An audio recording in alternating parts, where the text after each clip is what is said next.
Hi guys, I'm going to read you the story Horton Hears a Who by Dr. Seuss.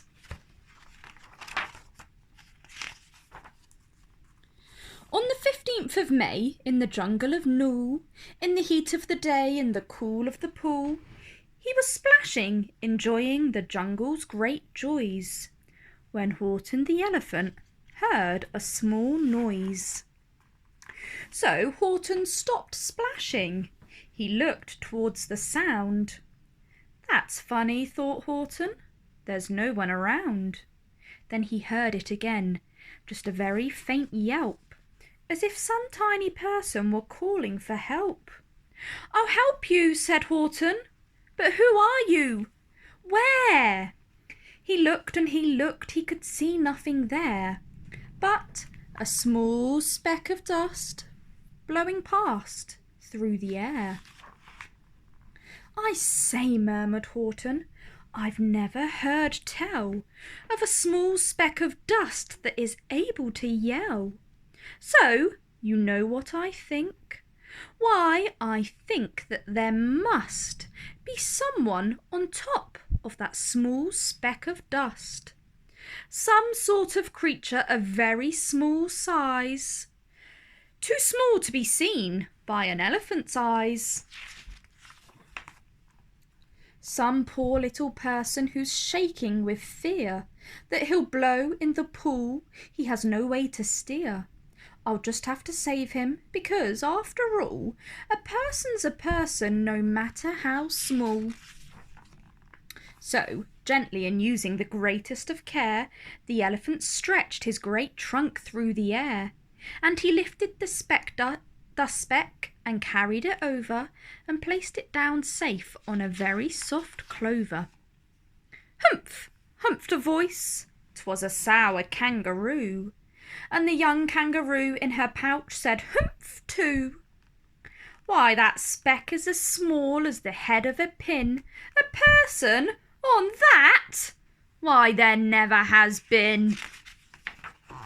"Believe me," says Horton, "I tell you sincerely, my ears are quite keen, and I heard him quite clearly. I know there's a person down there, and what's more, quite likely there's two, even three, even four. Quite likely a family for all that we know, a family with children just starting to grow. So please," Horton said, "as a favour to me, try not to disturb them. Just, please, let them be." "I think you're a fool," laughed the sour kangaroo, and the young kangaroo in her pouch said me too. "You're the biggest blame fool in the jungle of Nool," and the kangaroos plunged in the cool of the pool. "What terrible splashing!" the elephant frowned. "I can't let my very small persons get drowned. I've got to protect them. I'm bigger than they." So he plucked up the clover and hustled away. Through the high jungle treetops the news quickly spread. "He talks to a dust speck! He's out of his head! Just look at him walk with that speck on that flower." And Horton walked worrying for almost an hour. "Should I put this speck down?" Horton thought with alarm.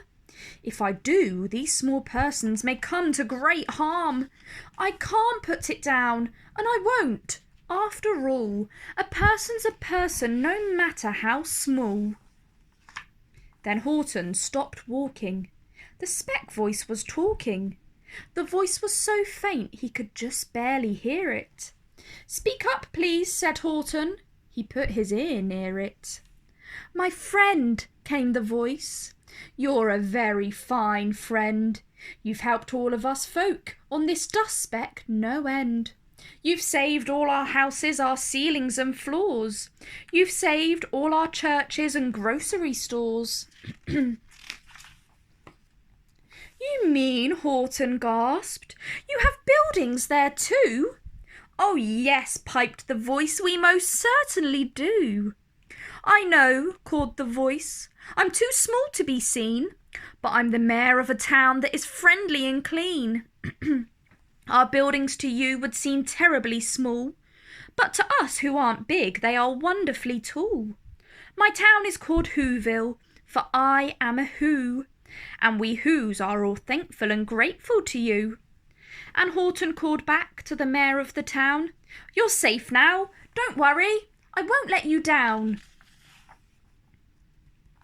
But just as he spoke to the mayor on the speck, 3 big jungle monkeys climbed up Horton's neck.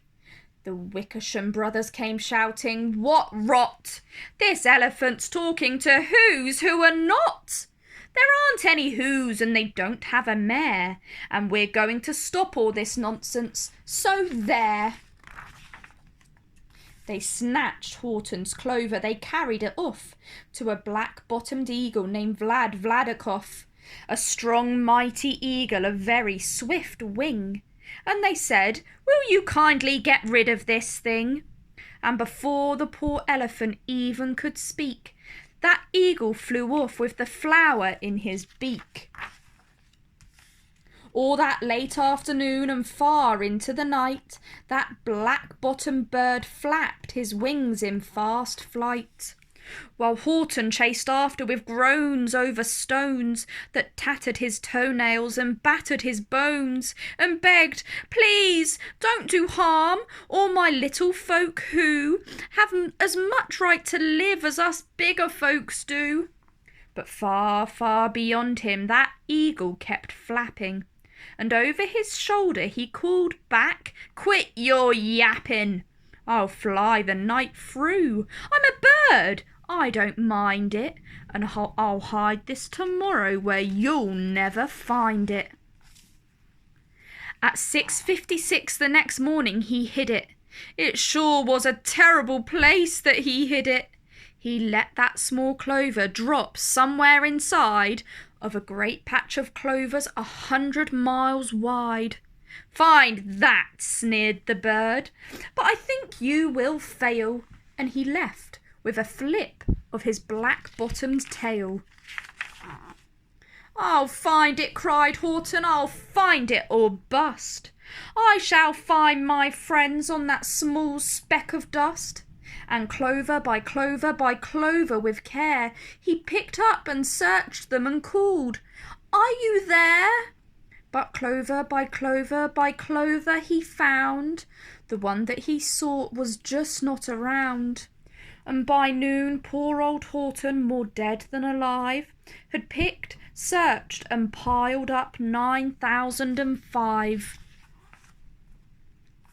Then on through the afternoon, hour after hour, till he found them at last on the 3,000,000th flower.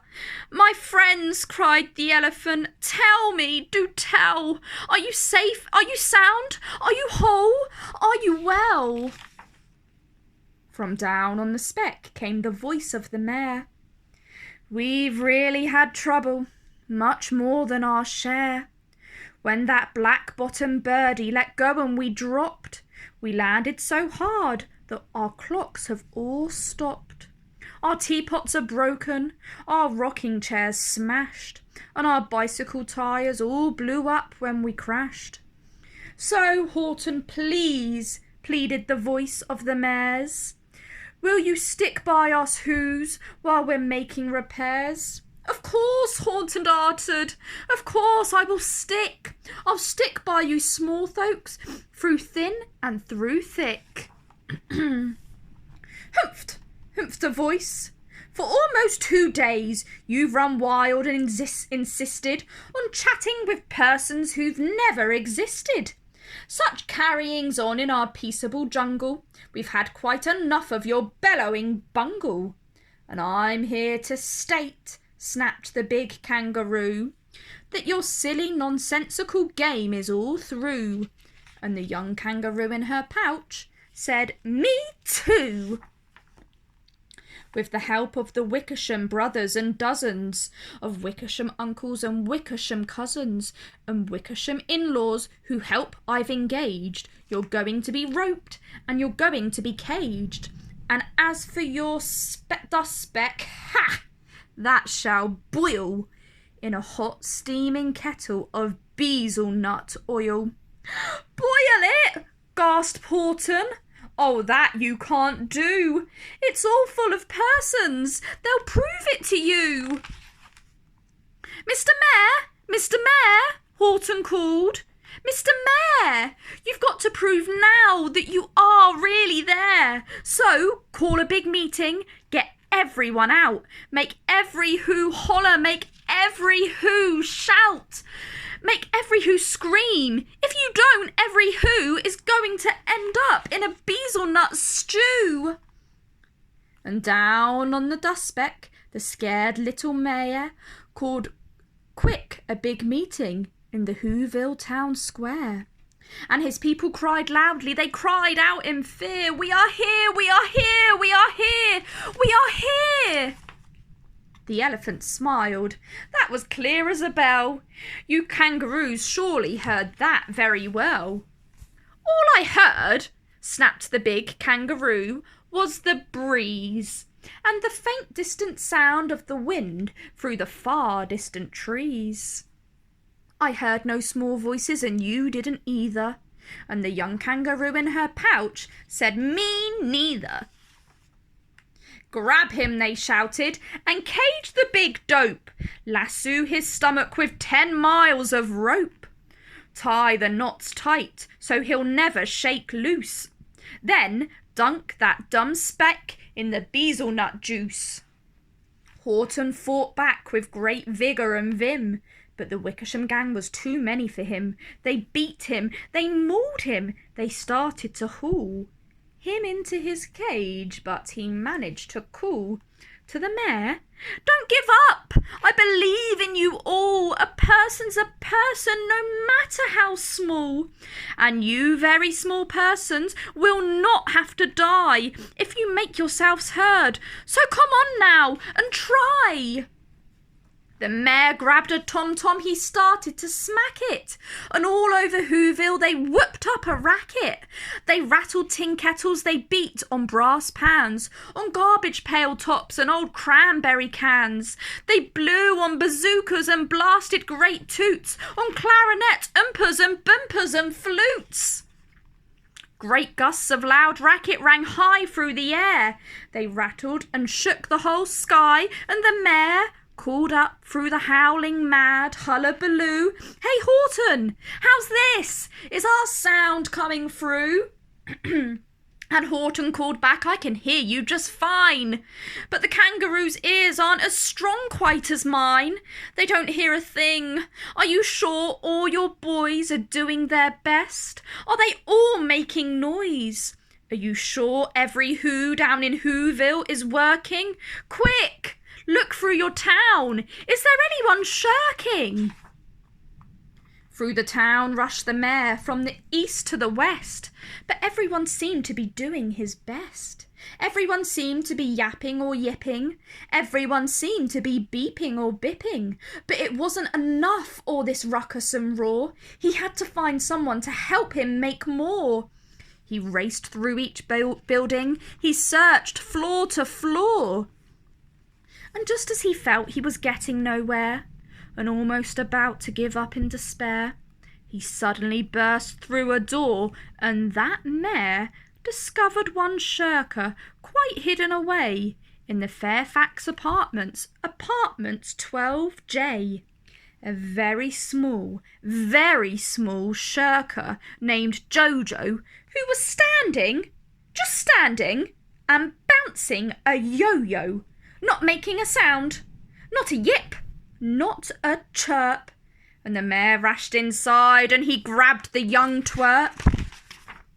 And he climbed with the lad up the Eiffelberg Tower. "This," cried the mayor, "is your town's darkest hour. The time for all who have blood that is red to come to the aid of their country," he said.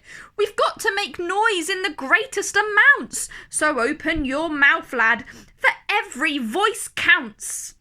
Thus he spoke as he climbed. When they got to the top, the lad cleared his throat and he shouted out, "Yop!" And that yop, that one small extra yop, put it over.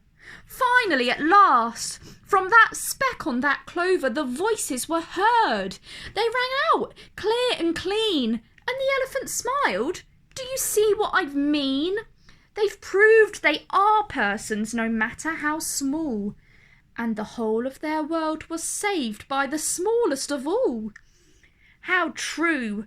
Yes, how true, said the big kangaroo. And from now on, do you know what I'm planning to do? From now on, I'm going to protect them with you.